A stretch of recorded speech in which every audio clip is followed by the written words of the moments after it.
Good afternoon once again, fellow Rotarians, ladies and gentlemen. And again, I recognize the presence of our senior leaders and to you, friends. I am absolutely excited that this afternoon, as we celebrate 100 years of Rotary in Africa, we're talking about peace. Peace in whatever we do. I'm also very excited that the Rotary Foundation of Rotary International decided to take on peace as a major area of focus. For many years, the Rotary Foundation has been sponsoring Rotary Center Peace Centers across the world. 7 centers so far.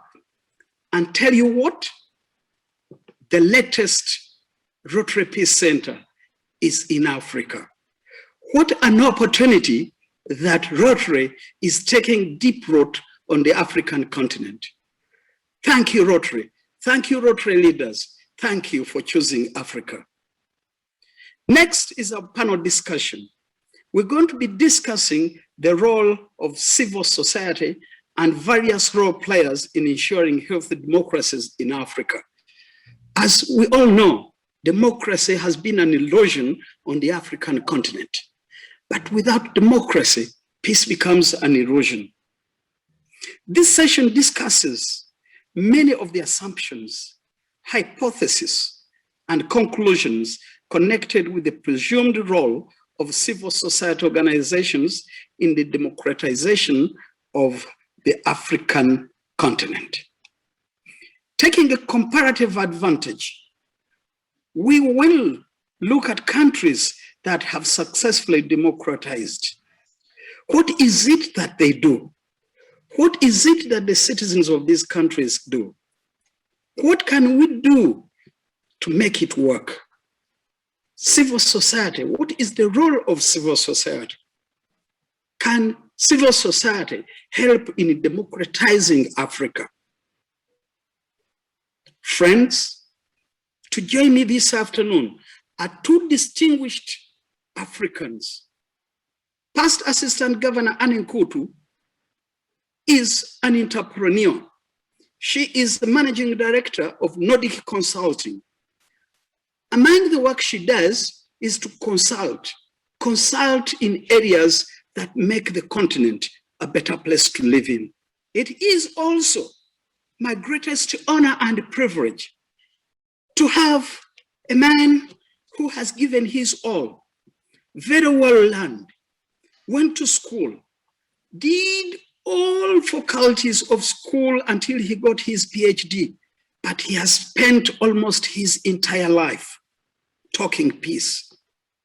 Ladies and gentlemen, please welcome with me Dr. Rama Nadu, who is the Executive Director of 6 Degrees Shift. You've worked with the civil societies.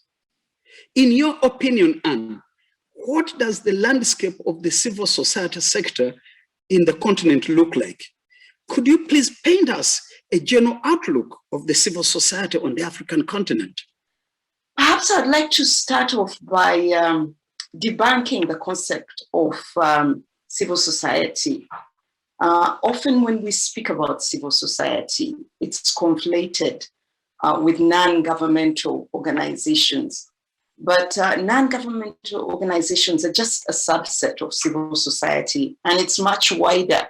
It includes self-help groups, professional associations, the media, faith-based organizations, cultural institutions, and you know, service organizations just like Rotary. The second point about civil society in Africa, I think it's important to recognize that it has evolved considerably in terms of the form, the roles, the issues that are being addressed, as well as the tools for organizing. And all these are being shaped by the political and economic context in which different countries find themselves. And so at no time is the civil society in one country acting or behaving exactly the same way as another. But we'll have noted that over the last decade, civil society is increasingly vocal on issues of democracy, on governance, rule of law, human rights.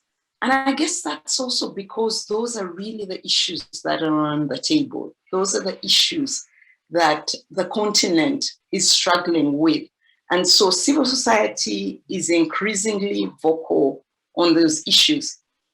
And it also happens to be a time at which there is a lot of pulling back or, shrinking of civic space, as you may have had. And because of that, the forms of organizing are also changing. And so you find that the level of civil society activity, first of all, has changed. And it's moved away more from the organized organizations as we know them to more informal organizations, bringing together activists, both from, within countries, across the continent, and globally, and using online tools to mobilize, to speak, and, to put issues on the table. And so civil society in Africa is changing, but I think it's reflective of the context in which we operate. Oh, thank you so very much. And I think your exposition of the civil society is a great reflection of what is possible in Africa. To you, Dr. Rama Nadu, any thoughts on civil society? Yeah, I think, thank you for that lovely broad view, Anne. And I think the one thing I noted is that the one thing that COVID has done, it's made the world a lot smaller in terms of knowing what's happening in other countries. And so the support base at two levels. One, because social media is so active, but two, I think people all around the world are beginning to see firsthand the kind of inequity we have in the world, the difference in the systems of governance, in government, in democracy, in human rights. We see it every day in places, and I think that informal connection that we are talking about has given impetus to the movement in Africa to say that you're not alone. It's not just an African problem, it's a global problem of how we interact with democracy in a way that becomes real for ordinary people on the ground.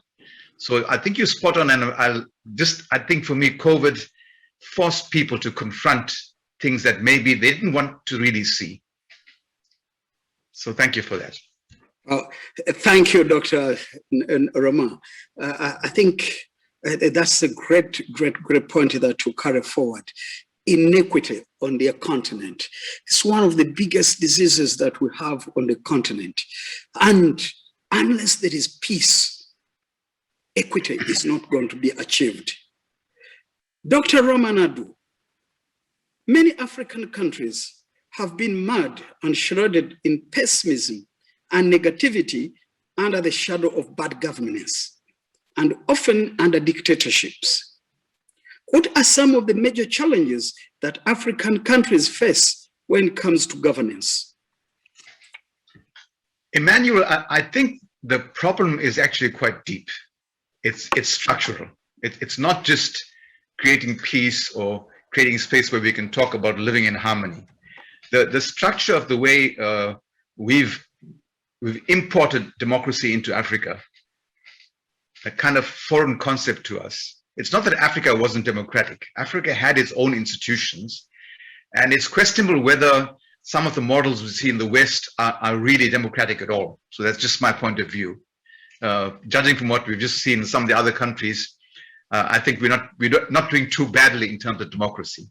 But on the question of governance, good governance and bad governance, my perception has been, my experience has been that as we worked with issues of governance, especially at the level of local communities, local governments, municipalities, where people meet the face of politicians.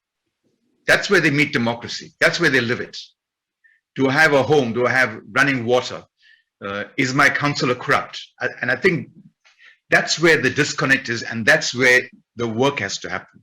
So in the present model of contestation, winner take all, deep politics and privilege, what's happened is that the voice of the people has been abused, misused, diminished for personal gain, for political advantage, and therefore the real work on governance for me is that governance without accountability, without people being able to claim the agency for what this democracy has promised them, is fairly toothless. So politicians are more loyal to their parties than they are to the people. And that's what in South Africa, that has been the kind of experience that I've seen. So political masses are more important than your constituency, than the people who put you in power. And so what's happened is two things. One, politicians and parties have become a power on their own, so they manage it. But on the other hand, communities have become so cynical about politics that they only see it as something that I can use to my advantage. So the whole notion of democracy and what it's supposed to bring, government for the people, by the people, I think is being questioned. So if we want governance to be a real issue, then the work is not just with the politicians, it's also with our communities. It's being able to claim their agency, hold people to account, knowing that their vote is more than just a cross on a paper and something that happens once every 4 years. If we can't change that, then I believe we're dealing with the symptoms of the problem, not the real one. So I want to challenge even Rotary, which is such a major organization doing such important work, that maybe at this time, all of us are facing a crossroads with democracy. The form of it, the impact of it, and how we want it to be. And therefore, I think places like this where we come together to talk about maybe things are not going as well as we expected is also a time for us to be a bit more creative about what we see, try and new ways of doing it, and maybe a different kind of approach in terms of empowering communities, not with just more training, but I think for me it's about agency, it's about commitment, it's about caring for each other. And if we, I mean, this thing you said, Emmanuel, was about creating a common humanity where we care for each other. Now that principle is a universal one. I care for my neighbor and my neighbor cares for me. And the people we put in power serve us. Somewhere along the way, that model got inverted. And I think the challenge for us with the peace centers, with Rotary's work, is how we can begin to change that picture and see it through a different lens. And so governance involves all of us. It's not just the realm of politicians. And I think that's a challenge. There isn't a single answer to it, but I think it's a journey that we must name the question and deal with it. And it might be uncomfortable for us, but it's not just an African question. It's a question for the world.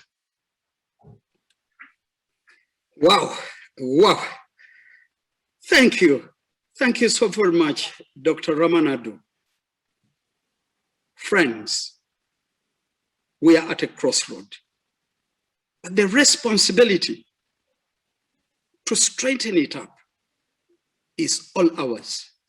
It is for you, it is for me. Public-private partnerships play a very important role. Are you your neighbor's keeper? Are you your sister's keeper? Are you your brother's keeper? What role does governance play? And I know you are an expert in the issue of governance. It's not only about governance of civil society, governance in the public sector, governance in the corporate world. Any thoughts, quick thoughts, Anne, on how governance could be utilized to ensure healthy democracies? Governance is right at the center of a healthy democracy. When you have poor governance, then you don't really have a healthy democracy as we would wish it to be.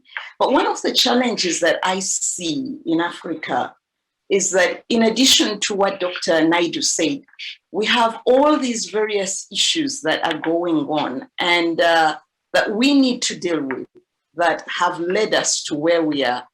We have the issue of separation of powers in our institutions. We have corruption. We have succession challenges. We have misappropriation of resources. And all those issues collectively have brought about the conflict and the governance challenges that we see on our continent and which continuously hold us back from realizing our full potential. And so in addition to what Dr. Naidu spoke about, whereby civil society organization can help communities to promote their agency and, to begin to articulate their issues, I think civil society also has a place. And I believe in many countries, they are speaking out about these issues, putting them on the table that we have to deal with these issues. Unfortunately, most of the time in Africa, we have come up with a line where we think at a certain point that is politics, so we should not be speaking about it, even though those issues affect all of us. And I think that is the question that we need to also debate and say, at which point do we get involved in, issues of governance, and at which point do we pull back? Because poor governance affects us all. So what happens to us when things are going wrong? Do we step back and keep quiet, or do we engage? And then how do we engage? In a manner that is constructive and in a manner that promotes peace and, nation building. Beautiful, beautiful. Thank you, Anne. To you, Dr. Naidu, are there specific requirements in the role of civil society depending on the specific stage of democratization of a country? For example, do younger democracies require more or less of a hands-on approach from civil society into governments than perhaps what older democracies would require? So let me give you the honest answer and build on what you just said, Anne. I think the big thing for civil society in our continent is that line between civil society and politics is very blurry. And so political parties are very worried about civil society stepping into the realm, because generally the pattern has been that the civil society group that becomes stronger becomes the next political party. So there's a contestation over power for what this means. And that means civil society can't really play its role the way it should be as an active force. My sense is, and Emmanuel, I want to again challenge Rotary on this one, peace building and avoidance of conflict. I think I'd like to reframe that. I would say it's not the avoidance of conflict. I would say it's how we deal with it when it comes up, because conflict is a human condition. Man's survival is because of conflict. We differ, we have different views, we come together, we talk about it, and we work our way through it. I believe that by avoiding conflict, it just surfaces somewhere else in a different form. So we're not making any structural change to what's happening. And I think civil society's role is fundamental in that normally right now we are finding lots of young voices coming into the space who are demanding serious changes to the way in which we are governed. And those voices can't be ignored anymore. It's not just an African thing. Because something happens in Ghana today, within 10 minutes, it's international. And nobody wants to be in international news. So this is a pivotal point for civil society to make those global connections so that the movement becomes one of a common humanity. And so for me, the emphasis of civil society should be more about building community. Wow. Thank you very much, Dr. Naidu. You're putting a challenge to Rotary. The good news is that as we celebrate 100 years of Rotary in Africa, Rotary leaders, both for Rotary International and the Rotary Foundation, are listening to you. However, suffice to say that for us in Rotary, it is peace promotion and conflict prevention. And it is not only that. How do we carry that out? We carry peace promotion and conflict prevention as a central part of the other 6 areas of focus that we deal in as Rotarians. To you, Anne, I'd like to get very brief thoughts about foreign aid. My own thinking of foreign aid is that it is only desirable if and only if it makes future aid unnecessary. But unfortunately, the continent is caught up in a trap. Foreign aid, and foreign aid. And when our donors have got a deficiency like they have right now for COVID, then we are in deep waters. Could the two of you give me just a minute of your thoughts on this? Yeah. Thank you, PDG Emmanuel. I think foreign aid has its place, and perhaps if it was actually stimulating growth in Africa, if it was something to catalyze growth and enable us to be able to get to a certain level of development where we're able to manage our own affairs, I think that would be a good thing. Unfortunately, we seem to be caught up in this unending cycle of borrowing and paying back and borrowing and paying back. And I think part of the reason comes from the fact that those who give us foreign aid do also have their own interests and their own agendas. And that's what shapes what they'll give us, when they'll give us, and until we break out of that mold, whereby we're able to have our own resources, I think we'll continuously remain in this cycle of borrowing and begging. Lovely. Your thoughts, Dr. Naidu? I just want to multiply Anne's thoughts by 10,000, because that's exactly what the picture is. And I don't think it's because of ill intention. Sometimes people set out with good intentions, but the result is not what we expect. So it keeps people in bondage, that we're dependent just on foreign aid. If that's not there, we don't do the work. And especially when it comes to elections and voter education and training and those kind of things, there's just no place for it. So again, my point is, I always look at the big picture, and to foreign donors, I think the COVID is also another crossroad. Whether we see Africa as a partner or Africa as a dismal failure to be helped out of their poverty. And if they see us just as the poor person in poverty, needing a help, then it's about saving us. I don't think we need to be saved. I think we need to recognize our history, that our colonial past is real. It happened. It's ravaged us as a nation in Africa. And the one thing I do appreciate about Rotary is that your Rotary chapters are all local. They're based in the countries. They're doing the work in the countries, which is a different kind of approach. So, with that sense, and with someone as big as Rotary, where you have impact with foreign donors, maybe a conversation needs to also be brokered with how this thing about foreign aid is tackled. And whether, as you said, Anne, is it geared towards real economic growth? Is there another agenda to it? And your point, Emmanuel, that if the aid is not designed to free us of the aid, then it's a golden handcuff.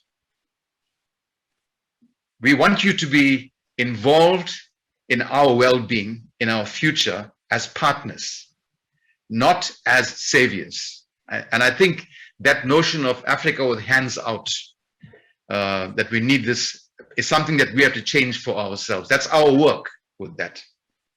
And we can't shy away from that. Well, thank you, friends. Thank you so very much.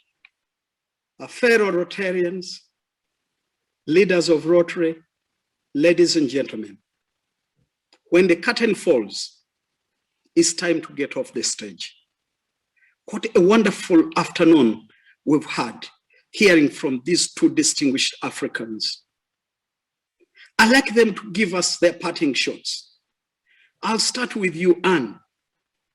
And as you give us your parting shots, please let us know, how does Rotary develop leaders who can become catalysts of peace and development? There is a deliberate shift of moving away from just focusing on violence to beginning to look at ways of building peaceful societies.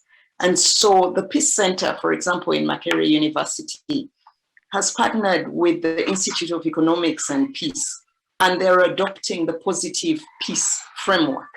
And that framework focuses on the attitudes and the structures and institutions that are needed to create and sustain peaceful societies.